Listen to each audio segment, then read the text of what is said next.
Welcome. You found the archive of the accounts that were never meant to be opened, the histories that festered in the dark. Tonight we unearth a story that was deliberately buried, not by time, but by shame and a quiet, crawling terror. We are going to the deepest, most shadowed corners of the Ozark Hills, to a place that time forgot, and to a man that history refuses to remember. This is the story of Nathaniel Ward, the prophet of Whisper Creek Hollow. Before you settle in, if you appreciate these journeys into the overlooked darkness, please take a moment to subscribe to our channel. It ensures these lost voices continue to be heard. My name in 1927 was Elias Thorne. I was a man of logic, a skeptic in the employ of the St. Louis Dispatch. I was not a hard-nosed crime reporter, nor a high society columnist. I was their curiosity man. I was the one they sent to chase rumors of phantom lights, talking animals, and, most frequently, miracle healers. The jazz age was roaring, but in the rural heartland, the desperation of the old world clung on like damp moss. My job was to go to these places, observe the spectacle, and return with a witty, cynical piece that gently mocked the superstitions of the hill folk, assuring our sophisticated city readers that the world was, indeed, rational. My editor, a man named Harris, slapped a thin file on my desk on a sweltering July morning. The air in the office was thick with tobacco smoke and the smell of hot ink. "Got a new one for you, Thorne," he grunted, not looking up from his copy. A real humdinger, apparently. I opened the file. Inside was a single blurry photograph of a man, seemingly in his early 40s, with eyes so dark they looked like holes burned in the paper. The clipping attached was from a small county line newsletter. The headline read, "The Prophet of the Hollow, Ward works wonders in Whisper Creek." "Whisper Creek Hollow," I said, tracing the name on the map. "I've never heard of it." "Nobody has," Harris said. "It's not so much a town as a rumor, deep in the Missouri Ozarks. Nearest real town is 40 miles of bad road away. But the stories, they're getting out. They say this fella, Nathaniel Ward, is healing folks. Not just coughs and rheum. We're talking crippled loggers walking, blind women seeing. The works." "And you want me to go debunk him," I said, already weary. It was always the same. A charismatic preacher, a few desperate locals, and a lot of communal delusion. Harris finally looked at me, pushing his spectacles up his nose. "This one feels different, Elias. The whispers aren't just about miracles. They're strange. People go in, and not all of them come out. And those that do, they're not the same. They say he's not just healing them, he's changing them." He tapped the photo of Ward. "The paper wants a sensation piece. The Miracle Man of Missouri or the Devil in the Ozarks. Your choice. Just make it juicy." I packed a bag, my notepad, my camera, and a healthy dose of skepticism. I checked the oil in my Model T Flivver, a car wholly unsuited for what was to come. I told my landlady I'd be gone a week, maybe 2. I had no idea that I was driving out of the bright, loud, logical 1920s and into a pocket of time that had curdled. The journey south was easy at first, on paved roads that gave way to gravel, which in turn dissolved into rutted dirt tracks that clawed at the undercarriage of my car. The hills rose around me, swallowing the sky. They were not the gentle rolling hills of the east. They were ancient, jagged, and watchful. By the 3rd day, I had left all maps behind. I was navigating by rumor, following a creek bed that the locals called the Boneyard. The air grew thick and still. The incessant buzz of cicadas seemed to be the only thing holding the silence at bay. Finally, I saw a hand-painted sign, the letters warped by damp, "Whisper Creek Hollow." Pop. 48. We keep to ourselves. The road descended sharply into a valley so deep that the sunlight seemed to struggle, arriving late and leaving early. The trees, mostly pine, oak, and an unsettling number of skeletal gray sycamores, grew so close together they formed a canopy that dappled the town in a permanent watery twilight. The hollow wasn't a town. It was a scar. A handful of cabins, a combination general store and post office, and a small, dilapidated boarding house, all leaning against the hillside as if bracing themselves from a fall. As I parked my car, the engines pop, pop, pop sounding like cannon fire in the quiet, I felt it, the silence. It wasn't just quiet. It was an absence of sound. No birds sang, no dogs barked. There was only the sound of the creek and the feeling of being watched, not by people, but by the hills themselves. The proprietor of the boarding house, the only one in the valley, was a woman named Alara Albright. She was perhaps 50, but looked 70. Her face a roadmap of hard times and a deeper, more profound exhaustion. She didn't seem surprised to see me, an outsider in a city suit. She didn't seem anything at all.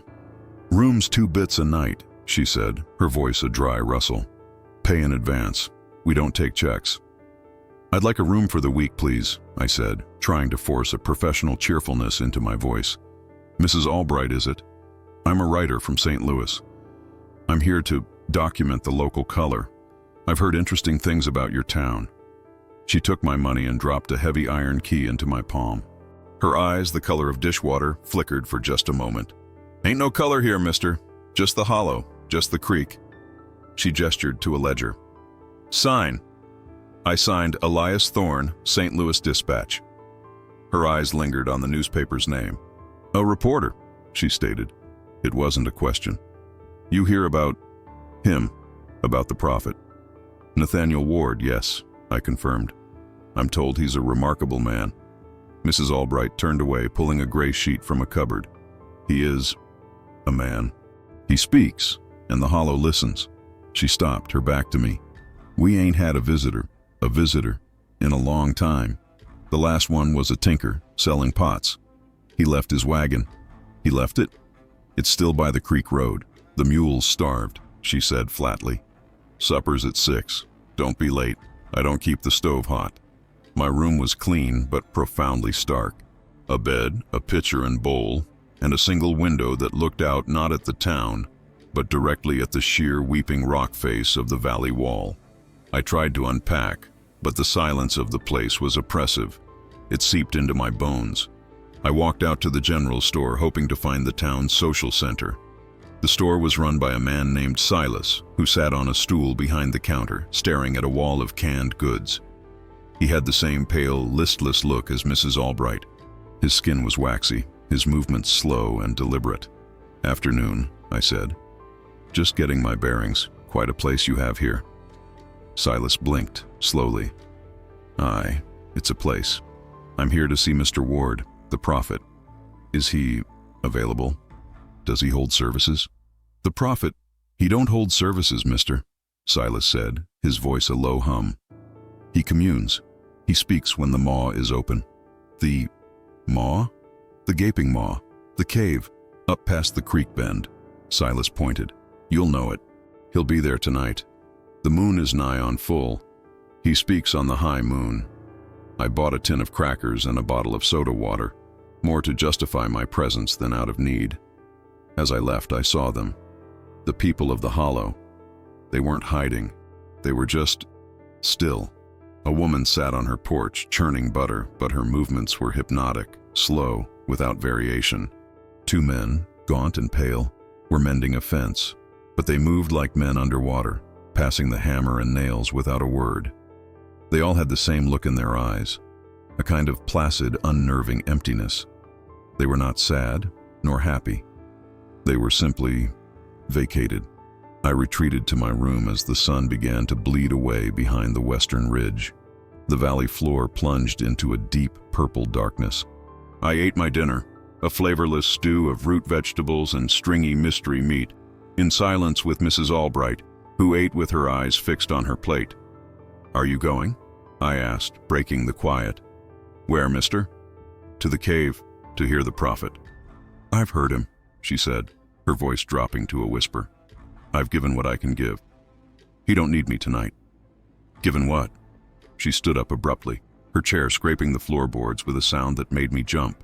"You best go, if you're going. He don't like folks to be late. He don't like interruption." I grabbed my jacket and my camera, though I doubted the flash powder would be welcome. As I stepped out into the night, I saw them, the townsfolk. One by one, they were emerging from their cabins, forming a silent, shuffling procession, moving up the creek road. They carried no lanterns, no torches.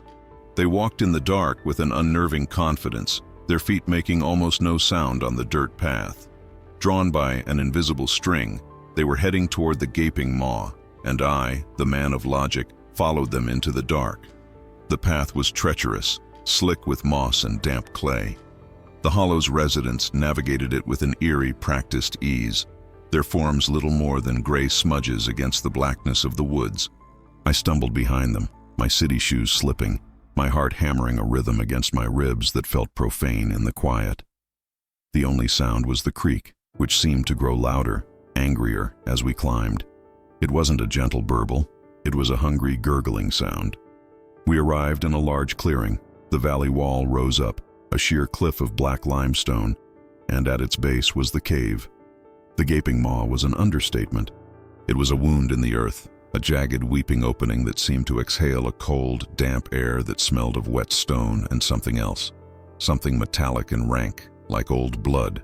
The townsfolk, perhaps 30 of them, gathered in a semicircle, their faces tilted upward toward the cave mouth.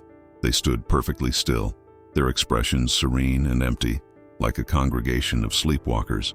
I hung back, concealing myself in the shadow of a massive sycamore tree. Then he appeared. Nathaniel Ward emerged from the blackness of the cave. He was not what I expected.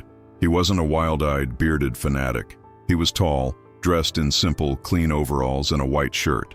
His face, the same one from the photograph, was sharp and intelligent. He was 42, but he moved with the predatory grace of a much younger man. His most arresting feature, however, was his voice. When he spoke, it didn't seem to come from him. It seemed to resonate from the cave itself, a deep, liquid baritone that wrapped around us. "Children of the Hollow," he began, his voice caressing the words. "You are weary. The world outside. It grinds. It scrapes. It takes. It pulls the marrow from your bones and leaves you dry." "Amen," the crowd whispered, a sound like dry leaves skittering. "They come with their machines," Ward continued, his gaze sweeping the crowd, and for a terrifying second, I felt his eyes find me in the shadows. "They come with their newspapers and their noise. They pollute the sky.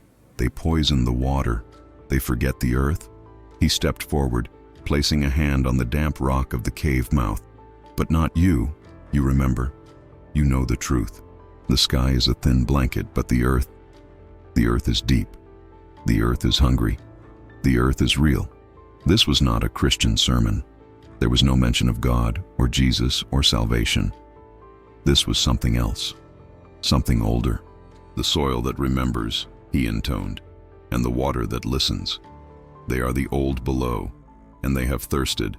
For so long, they have thirsted." A woman at the front, whom I recognized as the butter churner, stepped forward.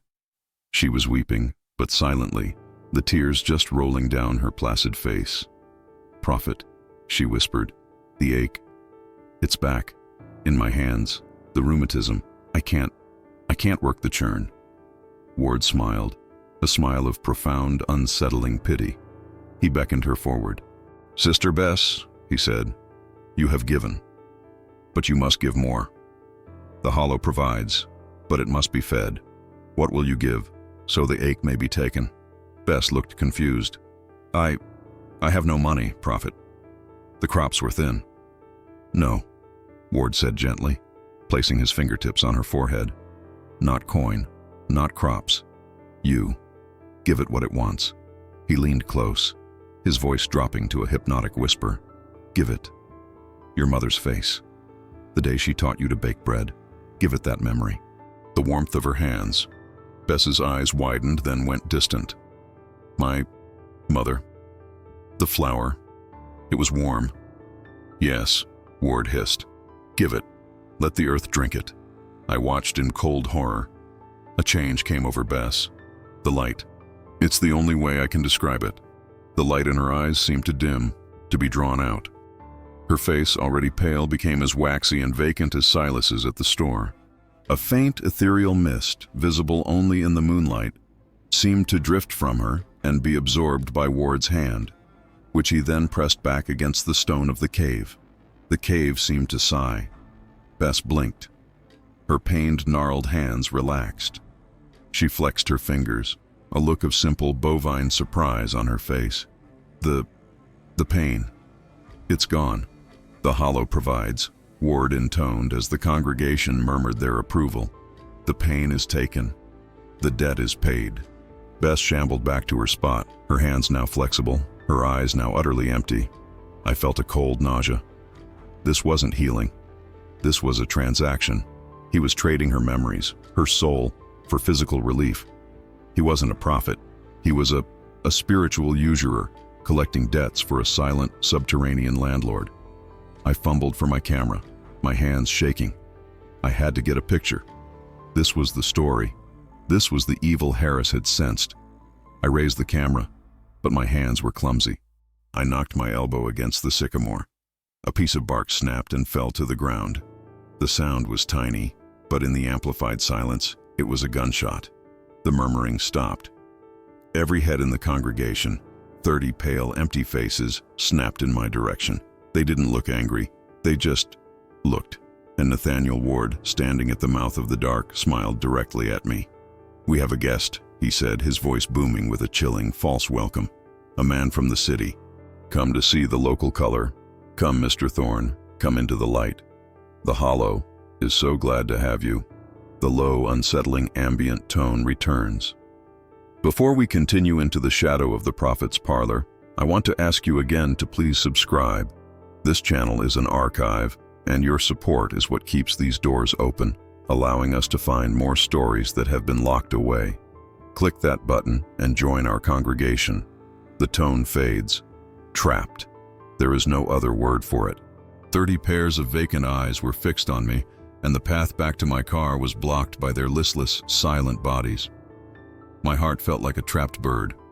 To run was impossible. To stay was terrifying. "Come," Ward repeated, his voice softer now, almost reasonable. He gestured not to the cave but to a small cabin set just to the side of the clearing, a place I hadn't noticed, half hidden by overgrown ivy. "The communion is over for tonight.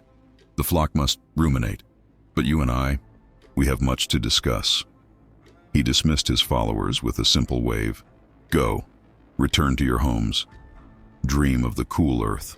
Like puppets with their strings cut, they turned in unison and began their silent, shuffling procession back down the path, leaving me alone with the prophet. The woman, Bess, passed me, her eyes grazing over me without a flicker of recognition, her newly nimble fingers tracing patterns in the air. Ward watched me, his head tilted. "Your hands are shaking, Mr. Thorne. You've seen nothing but a simple comfort given to a woman in pain. Surely a man from St. Louis isn't frightened by such a small miracle." "What I saw," I said, my voice hoarse, "was not a miracle. It was a theft." Ward laughed, a rich, genuine sound that was somehow more frightening than his sermon. "Theft, you city folk and your words. Theft, profit, loss. You see the world as a ledger. Here, there is only balance. The earth gives us this valley, this water, this shelter. In return, it asks for a small tithe, a bit of pain, a shadow of a memory. What is a memory, Mr. Thorne? It's nothing, a vapor. But to the old below, it is wine." He led the way to the small cabin. It was his study, his sanctuary. Inside, it was shockingly civilized. The walls were lined, floor to ceiling, with books. Philosophy, geology, history, and dozens of leather-bound journals. A phonograph sat in the corner, and a clean desk was lit by a bright kerosene lantern. This was not the den of a hill country bumpkin. "You're surprised," he said, pouring 2 glasses of dark amber liquid from a crystal decanter. "Moonshine, I assumed, but it smelled finer than that. You expected a dirt floor and chicken bones."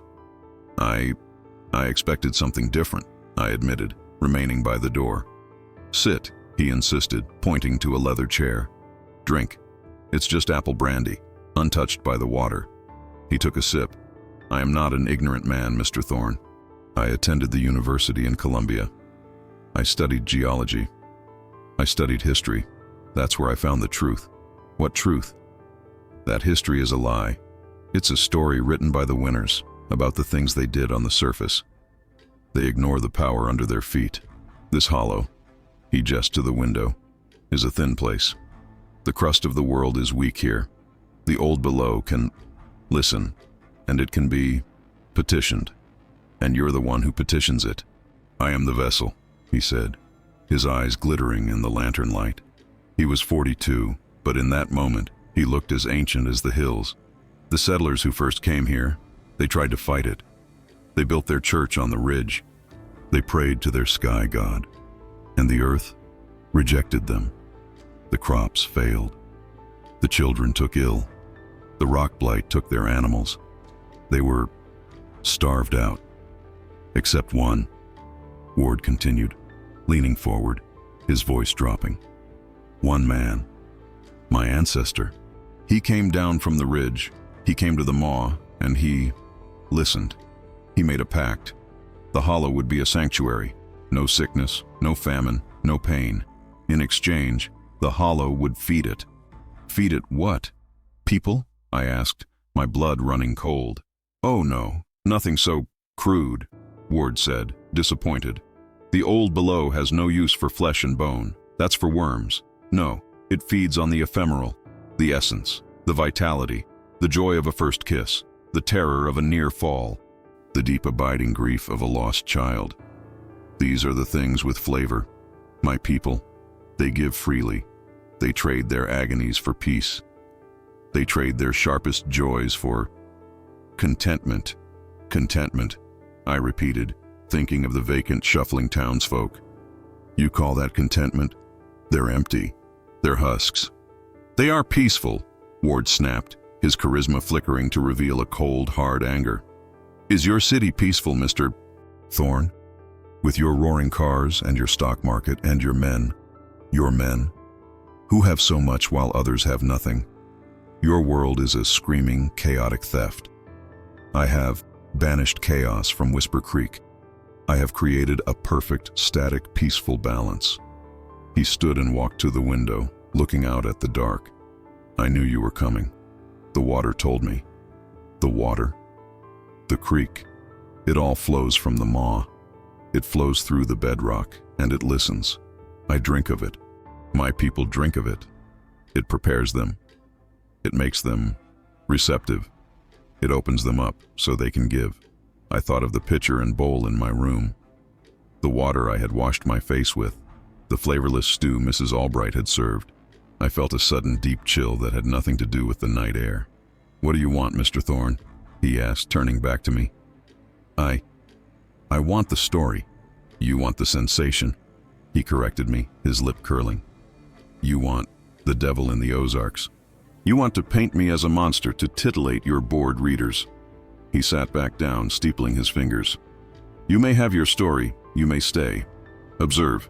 Talk to my flock. See the miracles. I have nothing to hide, but I warn you, the hollow is protective of its peace. And the water, it has a way of making you understand. What does that mean? It means, he said, his smile returning, that you may find after a few days that your story no longer matters.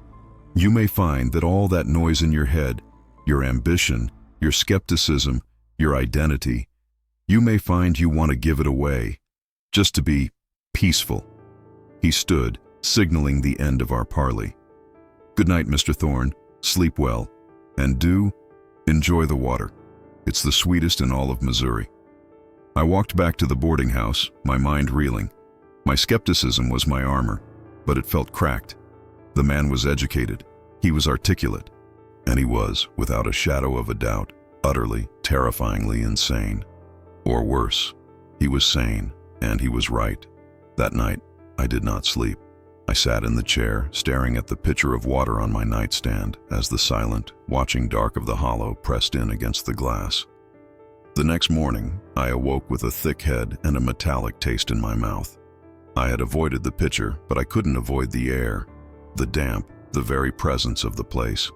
I was determined to find the miracles Ward had spoken of, to find the truth behind the healing of Sister Bess. My cynical mind reasoned it was a simple trick. He had hypnotized her. Or perhaps the ache in her hands was psychosomatic, willed away by the sheer force of his personality. I consulted the clipping Harris had given me. It mentioned one man by name, Jedediah Stone.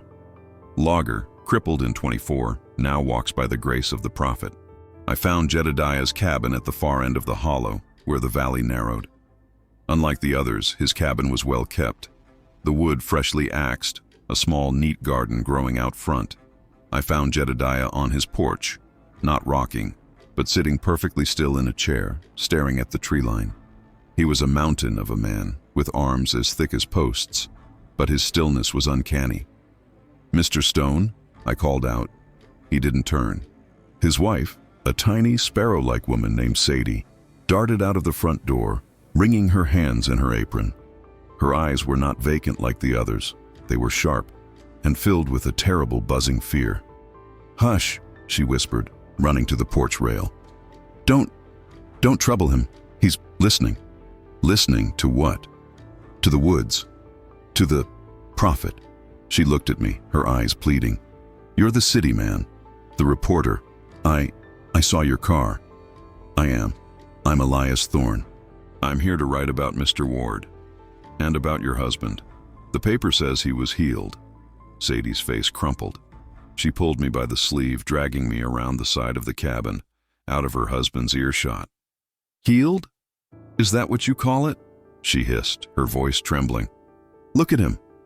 I looked back at Jedediah. He was humming, a low, monotonous, tuneless sound that matched the drone of the insects. "A tree, a white oak," Sadie whispered, tears streaming down her face. "It fell wrong," snapped his back. "The doctor from Springfield said he'd never move from the cot. For a year I fed him, I cleaned him. He wept, he cursed God, he begged to be done with it. He was my Jed. He was in so much pain. And Ward healed him." I prompted gently. Ward came. He came to the cabin just as Jed was screaming. The pain was so bad. Ward, he smiled. He told Jed he could take the pain. Take it all. But he had to. Pay for it. With a memory? Like Bess? Sadie shook her head, a desperate, jerky motion. "No, not just a memory. The prophet said Jed's pain was big. It was loud. A small memory wouldn't cover the debt. He said Jed had to give him his anger. His anger? And his want. That's the word Ward used. His want. Jed, he was a man of big appetites, Mr. Thorne. He loved me. He loved his work. He loved a good fight. He loved his breakfast. He just wanted. And the prophet, he took it. What happened?" Ward put his hands on Jed's head. And Jed, he screamed. But it wasn't a scream of pain. It was like something was being pulled out of him. And then he went quiet. The screaming stopped. And he stood up. He just stood up, straight as a pine. The pain was gone. The break in his back, it was gone. I cried. I thanked the prophet. I thanked it. But then Sadie choked on a sob. "But it wasn't Jed, not my Jed. The pain was gone, but he was gone too. He doesn't want anything. He doesn't want food. He doesn't want me. He just sits. He does what the prophet says. He chops the wood, he tends the garden, and he listens." I felt a cold dread settle in my stomach. What did Ward do with it? The pain? The want? "He fed it," Sadie whispered, her eyes wide with a terror that went beyond mere superstition. "He fed it to the maw. He said, 'The below prefers the strong flavors.'" I turned back to the porch. Jedediah was still sitting there. A large brown spider was slowly, deliberately building a web from the arm of his chair to his sleeve. He didn't move. He didn't blink. He just sat, a great, breathing, empty vessel, humming his tuneless song as the spider worked. Why are you different, Sadie?" I asked. "Why aren't you like the others? Like Bess?" I don't drink the water," she whispered, pulling a small, rusted canteen from her apron. "When I saw what happened to Jed, I boil the rain from the roof barrel. It makes the prophet uneasy. He says I spoil the communion. But He lets me be. He says my fear is a savory tithe all its own. He likes my fear. She gripped my arm, her nails digging in. You have to leave, Mr. Thorne. You have to run. This place, it's a farm. And we're not the farmers. We're the crops. Her words hit me like a physical blow. I looked at my hands. I thought of the stew, the metallic taste in my mouth. I had been drinking the water. For 2 days I had been drinking the water. Sadie's warning echoed in my skull. This place is a farm. I left her cabin, my feigned journalistic detachment shattered. I was no longer an observer. I was marinating. I needed proof. I needed something tangible, something a logical mind could grasp, not just spectral memory thefts and haunted water. I went back to the general store. Silas was there, in his same spot, on his same stool. He seemed not to have moved, a living cobweb. "Silas," I said, my voice sharper than I intended. "I need to send a telegram. To my paper." He blinked, that slow, reptilian movement. "Telegraph's down. Line snapped in the last storm. Round April, I think." Of course it was. "The mail, then. When does the post rider come through?" "He comes when the road is clear." "When was that last?" Silas rubbed his waxy chin. "Don't recall. The prophet, he handles the mail now. For safekeeping. He says the world outside, it's full of noise. He keeps the noise out." I was cut off. Completely. My car was a sturdy machine, but I knew, looking at the road that led out of the hollow, a muddy axle-breaking track that was more creek bed than road, that I couldn't just leave. Not quickly, not if the rains came. "I need to see your ledger, Silas," I said, changing tactics. "Ledger?" "Your books, your accounts. I'm doing a story on the local economy." It was a weak lie, but his mind seemed too fogged to catch it. "Ah, the books." He pointed a slow finger to a massive, leather-bound volume on a shelf behind him, caked in dust. "Ain't much economy. We have what we need. The hollow provides." I pulled the ledger down, its spine cracking. I blew a cloud of gray dust off the cover and opened it. The first pages were normal, dated 1920, 1921. Entries for flour, sugar, seeds, nails, lamp oil. The names were all local: Stone, Albright, Bessemer, Sister Bess. Then, around 1923, the entries began to change. The purchases of food dwindled: flour, salt, coffee. The orders became smaller, then stopped, but other entries appeared, large entries. "Silas," I asked, pointing to a line, "what is limestone filter special?" "For the spring, the prophet, he consecrated the spring by the maw. Says it's purer than the creek. We all drink from the spring now. It's the prophet's water. And this, 6 dozen glass jars. And here, 20 yards of cheesecloth. A copper still. Repair parts?" Silas's face was blank. "The prophet, he bottles for the invalids. Folks come from outside, sometimes. They hear of the healings. They buy the water. The prophet, he helps them." A cold realization blowed. He wasn't just using the water, he was exporting it. But the most chilling part of the ledger was not what was in it, but what was not. "Where are the rest of the names?" I asked. The sign outside said, "Pop, 48. I counted the names in the ledger. There were maybe 30. "Folks leave," Silas murmured. "Where do they go?" "They go to the maw. That's what the prophet says. They've given all they can give. They go to rest in the earth. It's a great honor." My eyes scanned the last few pages. The handwriting changed. It was no longer Silas's shaky script. It was a precise, elegant, dark-inked hand, Nathaniel Ward's hand. The last entries were not sales. They were an inventory. Jedediah Stone, paid in full. Vessel depleted, anger, ambition.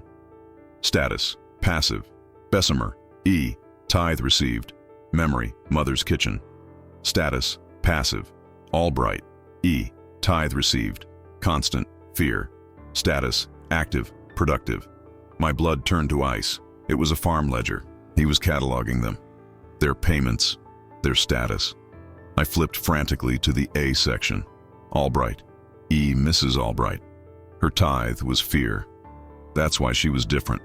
Ward was milking her terror, keeping her sharp and aware, unlike the others, because her fear was a savory tithe, as Sadie had said. I looked for Thorne. E. My name was not there. Not yet. I shut the book, my hands trembling. Thank you, Silas. You've been very helpful. The hollow provides, he droned, his eyes already drifting back to the wall. I walked back to the boarding house, my mind racing. I was in a cage, a very polite, very quiet, very deep cage. When I entered the dim hallway, Mrs. Albright was there, waiting, a bucket and rag in her hand. She didn't look at me. She spoke to the floorboards. You spoke to Sadie Stone. Yes. You went to the store. You saw the book. It was a statement. Yes. She finally looked up, her eyes bright with the terror Ward found so productive. He knows. The water. It tells him. He knows what you're thinking, Mr. Thorne. How, Mrs. Albright? How is he doing this? Is it poison? Is it hypnosis? It's the earth, she whispered, clutching the rag so hard her knuckles were white. He woke it up. And it loves him. It loves him, and it hates us. It hates the noise we make.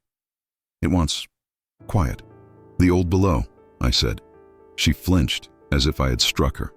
Don't name it. It listens.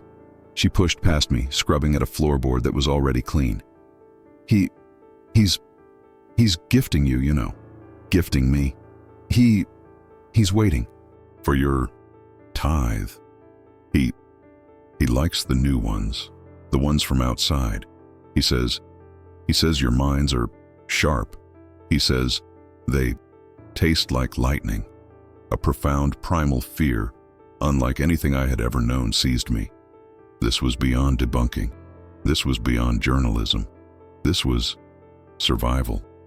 He told me to make sure you were comfortable, she whispered. He told me to ready the special water for your supper tonight. The strong water. From his study. She looked up at me, her face a mask of desperation. I can't fight him, but I can warn. Don't drink tonight, Mr. Thorne. And if you're going to run before the rain. I looked out the window. The sky, which had been a clear, bruised purple, was now choked with a sickly, yellow-gray cloud, and as I watched, the first heavy drop of rain struck the glass. The rain was not a cleansing event. It was a suffocating one. It fell not in sheets, but in thick, heavy drops that hammered the tin roof of the boarding house with the insistence of a migraine. The sound was deafening, yet it only seemed to amplify the underlying silence of the hollow. The creek I could hear was already rising, its gurgle turning into a low, angry roar. Mrs. Albright was right. I was trapped. My flivver was useless now. The road out would be a river of mud, impassable for days, maybe weeks. I was a prisoner. Ward knew it. Mrs. Albright knew it, and now I knew it. My journalistic instincts, however, were not entirely dead. They were just warped, mutated by fear. If I was trapped, I would not wait to be harvested. I had to know what this was. What was the mechanism? The consecrated spring by the maw, the special water. I had to see it. I told Mrs. Albright I was retiring to my room to write. A lie. She just nodded, her eyes fixed on the puddle forming by the door. He'll be busy tonight. The rain. It stirs the maw. He likes to listen when it rains. I put on my coat and hat and slipped out the back door, into the deluge. The rain was cold, and it had a strange, oily feel to it. It smelled like the cave, metallic. I navigated by memory, climbing the path to the gaping maw. The world was a mess of gray water and black mud.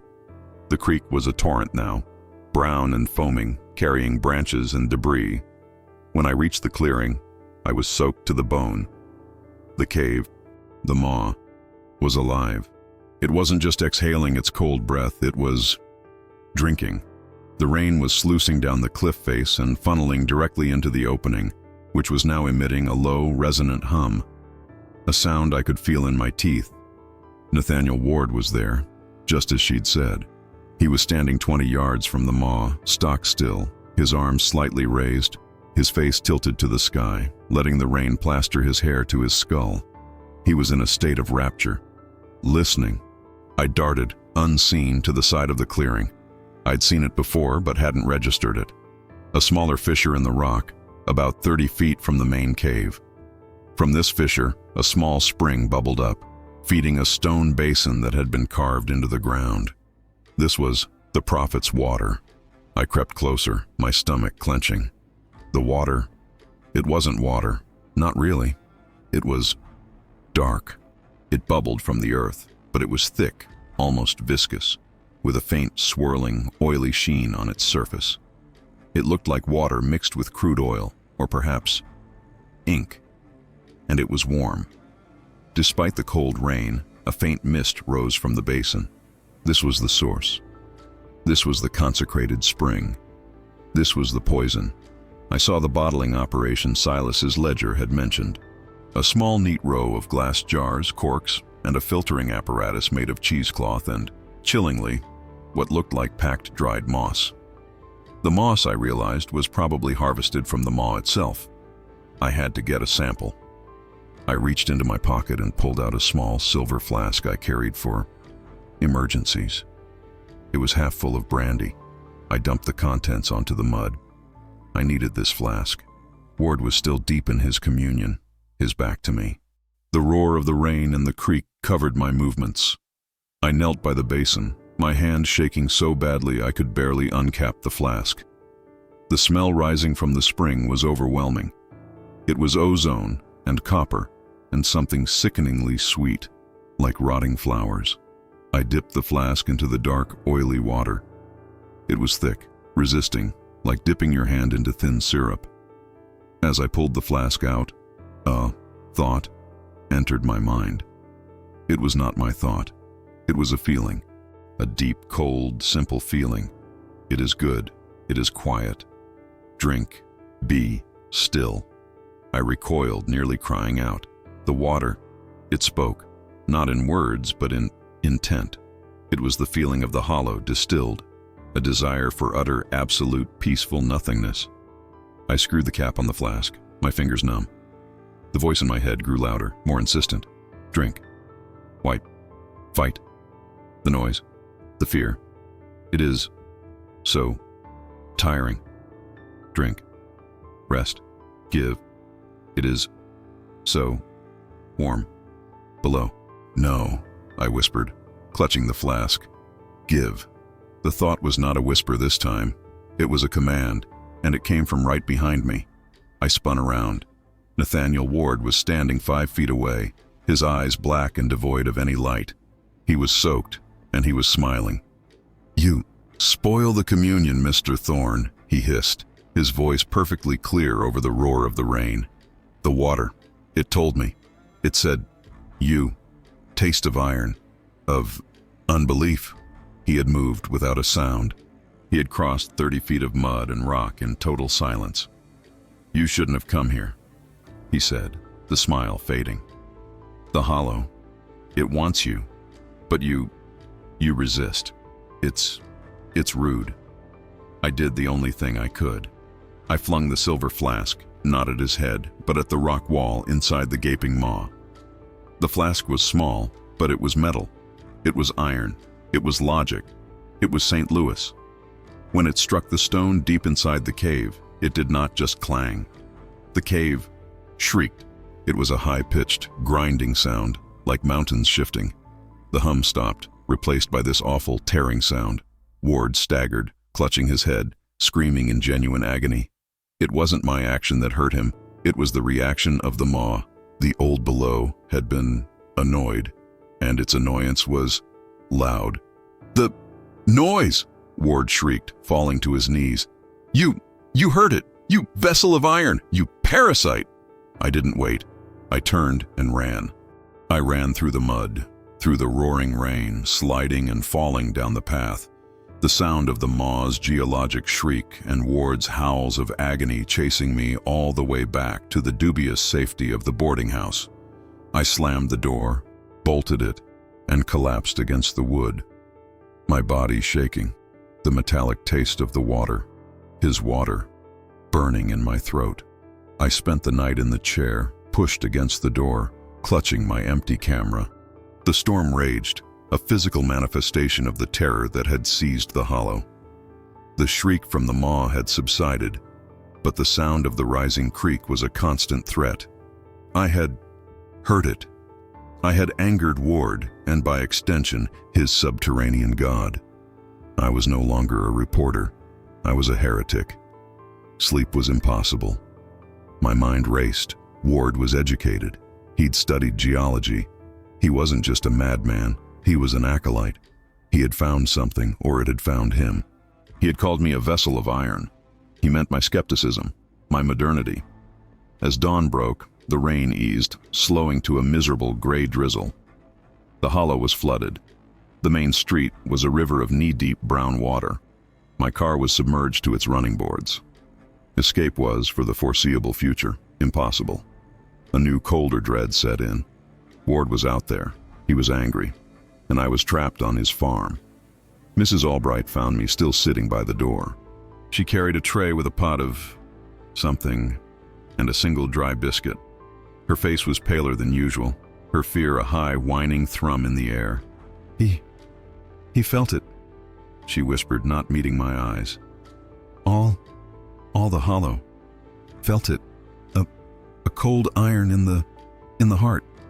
He is displeased. Where is he? I asked, my voice a croak.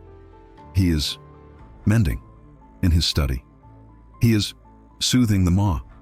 She placed the tray on my desk. I boiled this, the rain, from the roof. Like Sadie. It was a small act of rebellion, but it felt monumental.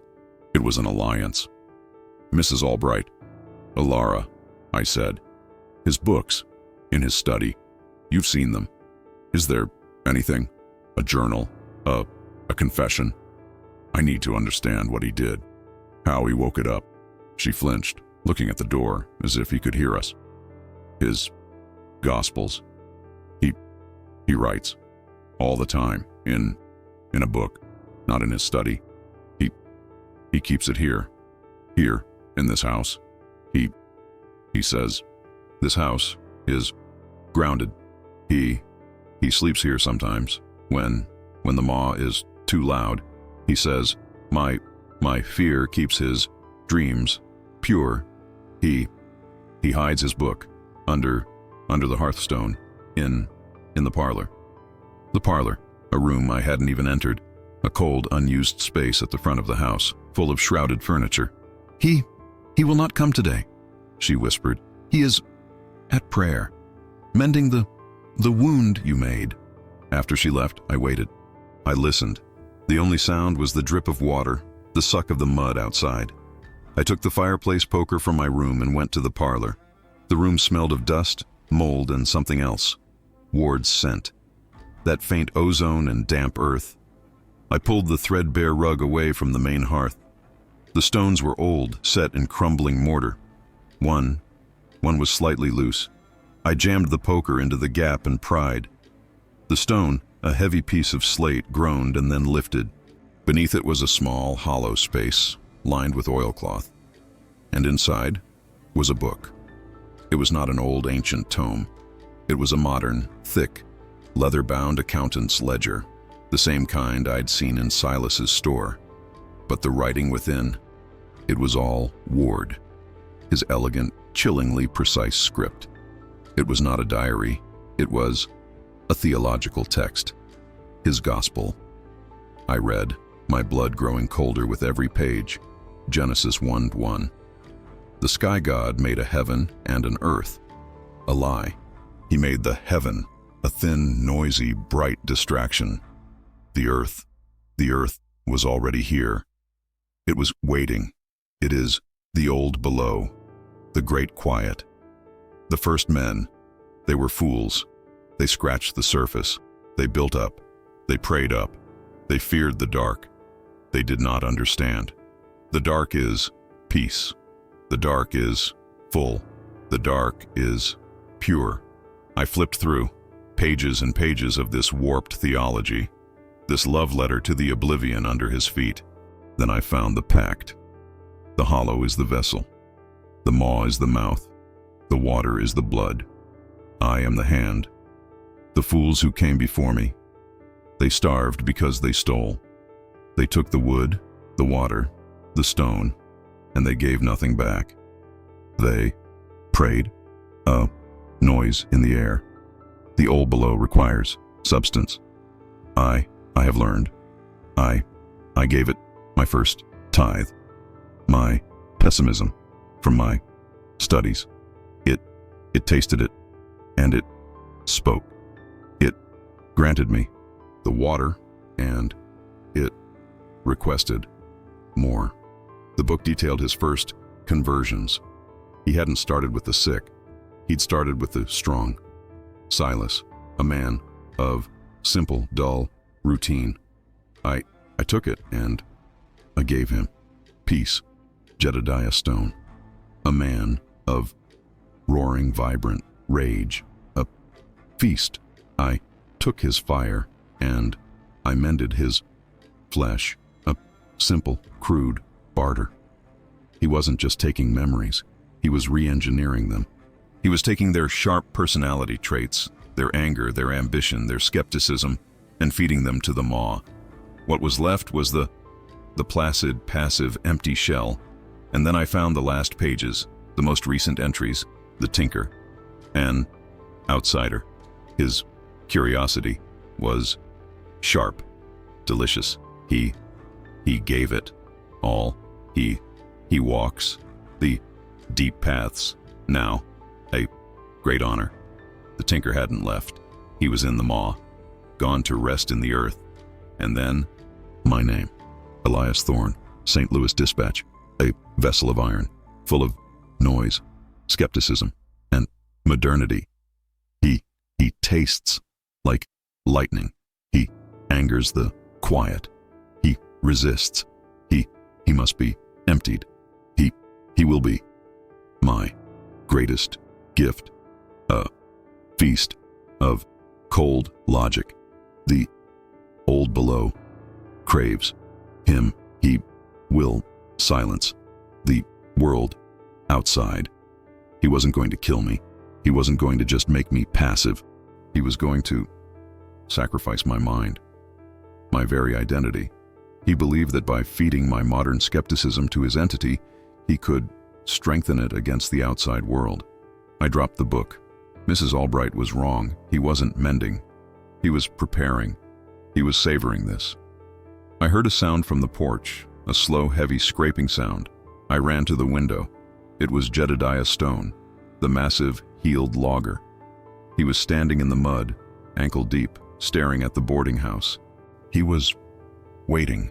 And then, from the other side of the hollow, I saw Silas, and Sister Bess, and two other men. They were emerging from their cabins. They were wading through the mud. They were converging. They were forming a silent, placid, inescapable perimeter around the house. Ward had sent his flock to collect me. The communion was over. The harvest had begun. They did not rush the house. They did not bang on the doors or break the windows. They simply waited. It was the most terrifying thing I have ever experienced. It was a siege of presence. Jedediah Stone stood by the front porch, motionless in the drizzle, his huge axe-handling hands hanging at his sides. Sister Bess and another woman stood near the washed-out road, blocking any path to my car. Silas and another man stood at the back, by the path to the woodshed. They were a fence of empty flesh.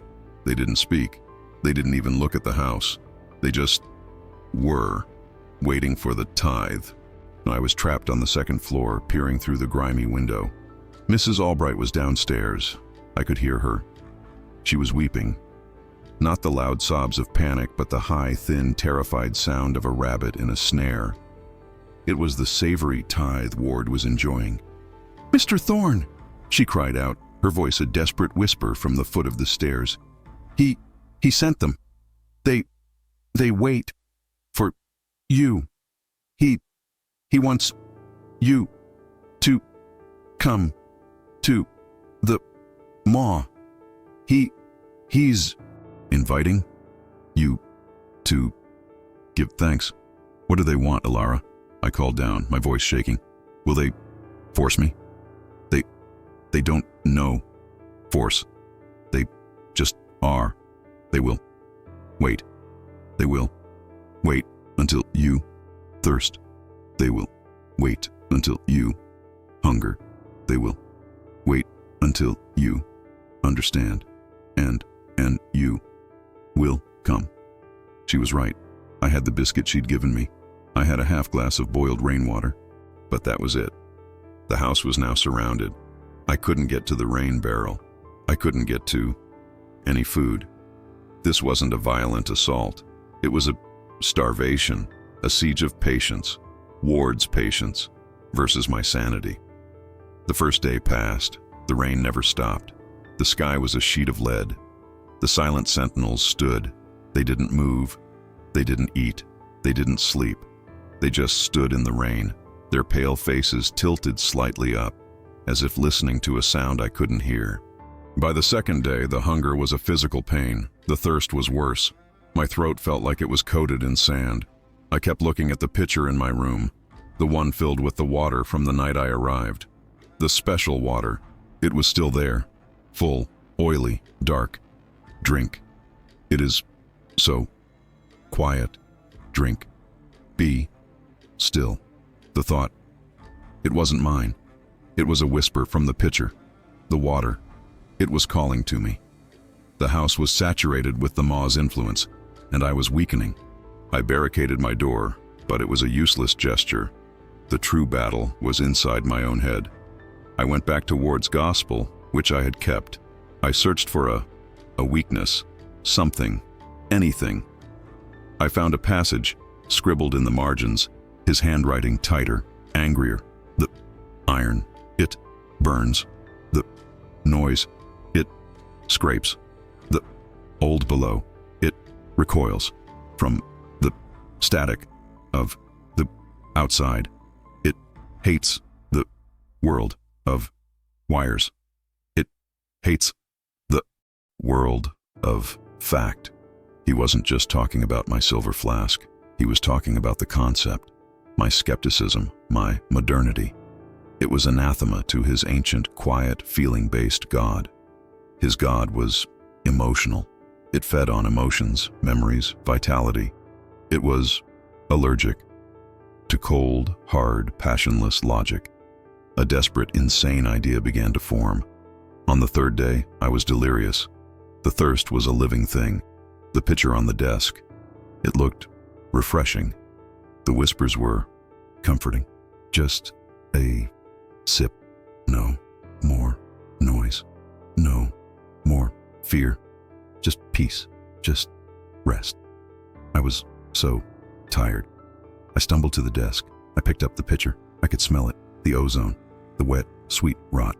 I looked at my reflection in the dark, oily surface. My face was gaunt, my eyes wild. I brought the pitcher to my lips. No. A voice. Not mine. Not the maw's. Mrs. Albright. She was at the door, which I had forgotten to rebarricade. She was holding a rusted tin bucket. I went out to feed the chickens, she whispered, her face a mask of supreme terror. They let me pass. I am the fear farmer. I belong to him, but I saved this. She held out the bucket. Inside, sloshing, was 2 inches of clean rainwater. It was the most beautiful thing I have ever seen. I dropped the pitcher. It shattered on the floorboards, the dark, oily water spreading, hissing, as if in anger. I drank from the bucket. I drank like an animal, gulping the cold, pure, tasteless water. It felt like iron. It scoured the metallic taste from my mouth. It scoured the whispers from my head. My mind snapped back. The fog cleared. The apathy vanished, replaced by a cold, sharp, furious clarity. "Thank you, Ilara," I breathed, my voice raw. He felt that," she whimpered, staring at the shattered picture. He knows I betrayed the quiet. He is coming." As she spoke, the figures outside moved. For the first time, they turned. Their heads, in perfect, slow unison, swiveled to face the house, to face my window. And Jedediah Stone, his empty eyes fixed on me, took one slow, heavy step and placed his foot on the porch. They were coming. The siege was over. The assault had begun. The sound of Jedediah's boot on the porch wood was a death knell. Mrs. Albright let out a thin scream and crumpled against the wall, her productive fear overflowing. The others were moving, wading through the mud, a slow, inexorable tide of passive flesh. They weren't angry. They weren't violent. They were obedient. They were coming to collect the tithe. The front door groaned as Jedediah put his shoulder to it. The old wood splintered. The back way," Ilara stammered, grabbing my arm. "My root cellar. It goes out to the creek." "No," I said. My voice was calm. The drink of clean water hadn't just saved me, it had focused me. The cold, hard logic that Ward so craved and hated. It was all I had left. I was no longer a terrified reporter. I was a weapon. "They're just people, Ilara," I said, my voice hardening. "They're empty. He's not here. He's at the maw. He's directing them. You can't fight them," she cried. They don't feel pain." "I'm not going to fight them," I said. I grabbed my camera bag. "I'm not going to run. I'm going to end this." The front door burst open. Jedediah Stone filled the doorway. He was a giant. His eyes were milky and vacant.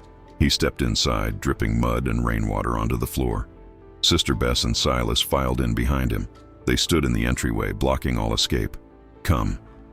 The thought was projected from all of them. A communal whisper. "The prophet waits. The maw is hungry. Come, be still. Get out of my way," I said. Jedediah reached for me, his massive hand moving with that same slow, underwater grace. I didn't try